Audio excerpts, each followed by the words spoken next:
Este domingo 21 concluimos en la Santa Misa la lectura del capítulo 6 de San Juan, el discurso eucarístico. El desenlace de la escena, como sabemos muy bien, consiste en que aquella gente, a base de escuchar al Señor insistentemente que han de comer su carne y beber su sangre, se van levantando y se van marchando a sus casas de vuelta, decepcionados, escandalizados, en fin, no pueden entender aquello y no tenemos nada que reprocharles porque se necesitaban aún muchas cosas para que el misterio de la Eucaristía fuese por lo menos más que comprensible, formulable.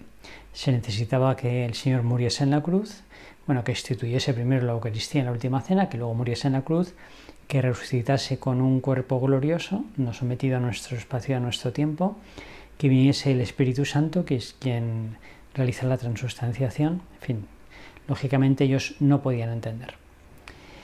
Pero una apostasía de ese tipo también tiene lugar hoy.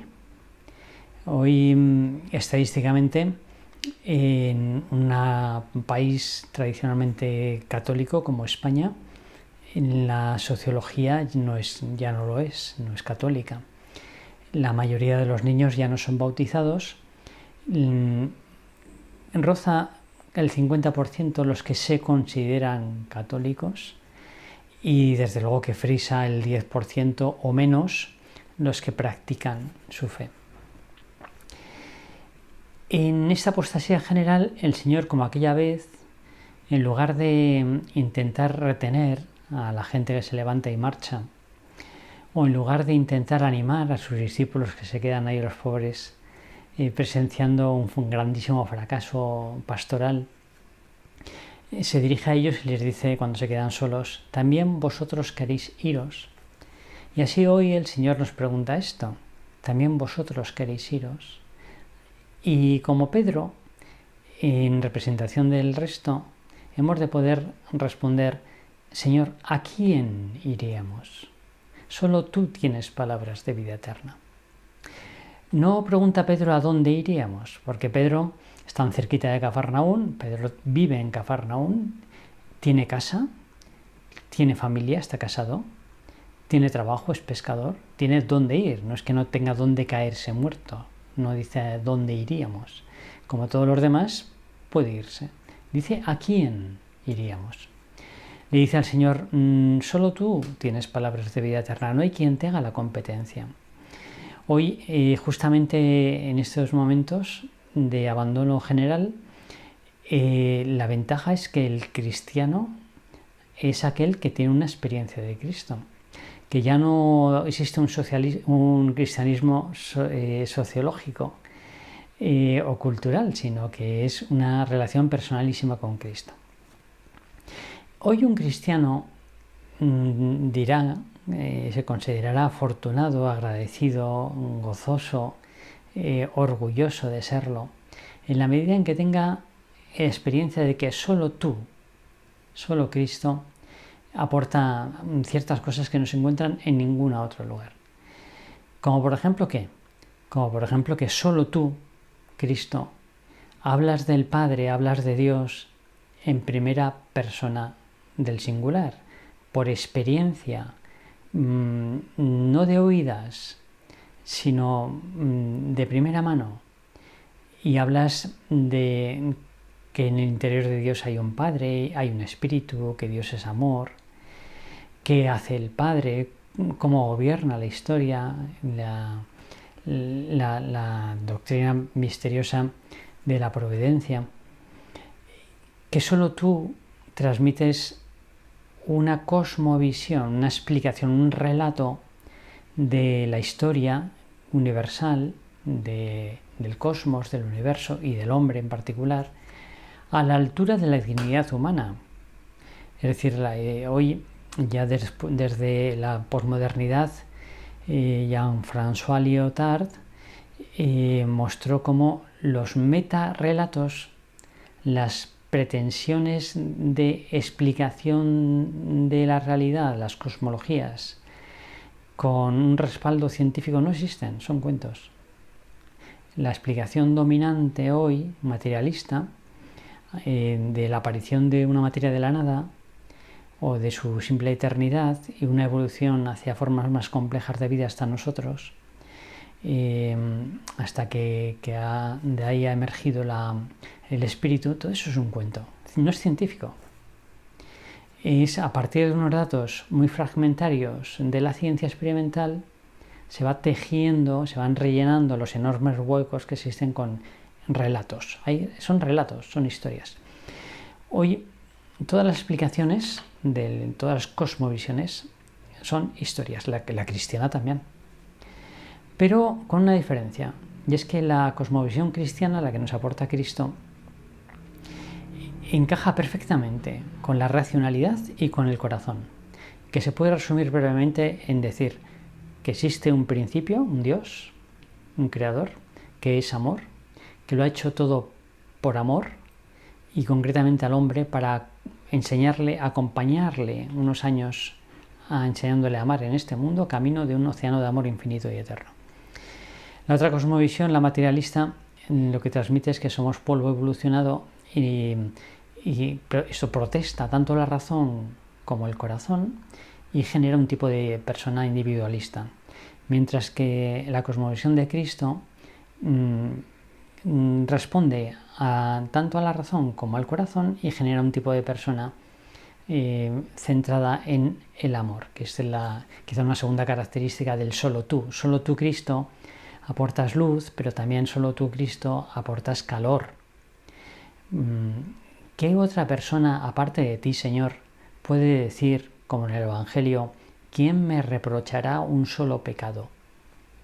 ¿Quién puede decir esto? Nosotros pecamos constantemente y lo que hacemos también constantemente es reprocharnos unos a otros pecados.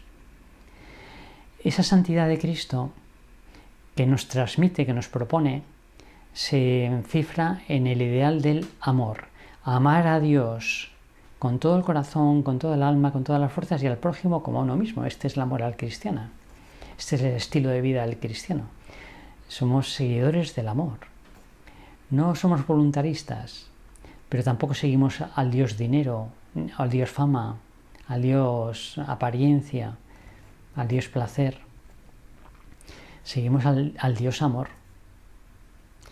Pero es que además, solo tú, Señor, solo tú, aportas luz, calor y misericordia. Con esta elevación moral, sin embargo, te rodeas de pecadores. Te sientes cómodo con los pequeños. Nos buscas directamente. Lo que más te gusta es perdonar, tender la mano, levantarnos, limpiarnos. Por eso solo contigo adquirimos nuestra conciencia de ser hijos de Dios, hijos pequeñitos de Dios. No importa nuestra miseria, la podemos convertir en amor por la contrición. Pero es que solo tú has querido tener misericordia de cada uno y hacerte nuestro contemporáneo, nuestro conciudadano a través de la Iglesia, en los sacramentos. Te has querido quedar para acompañarnos en el sagrario, para perdonarnos en el sacramento de la penitencia, para implicarte en el sacramento del matrimonio, para asistirnos en el momento de la enfermedad o la decadencia con la ancianidad a través de la unción de los enfermos y así sucesivamente. Solo tú tienes misericordia de todos los hombres de todos los tiempos.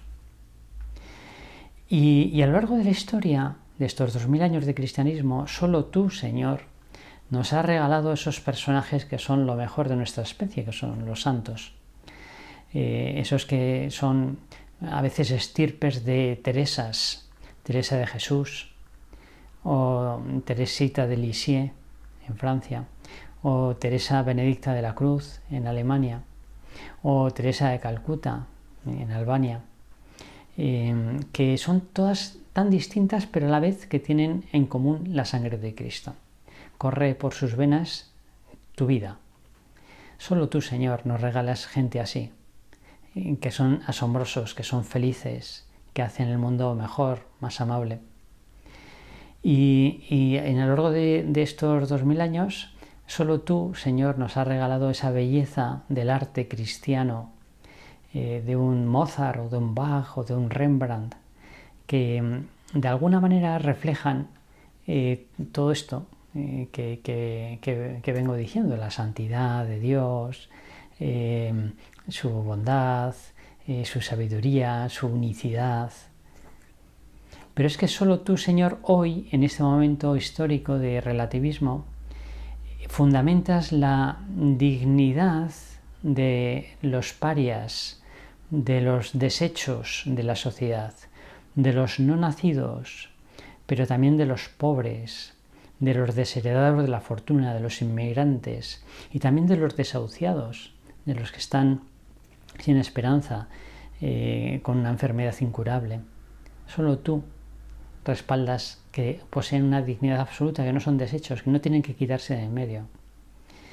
Y solo tú, hoy, en ese momento de escepticismo y relativismo también intelectual, confías, nos transmites confianza en la razón, en la capacidad de nuestra razón de conocer la verdad, de no dar coces contra el aguijón, reconocer la naturaleza de las cosas, para no ir contra ella, porque la naturaleza no perdona, es muy tozuda.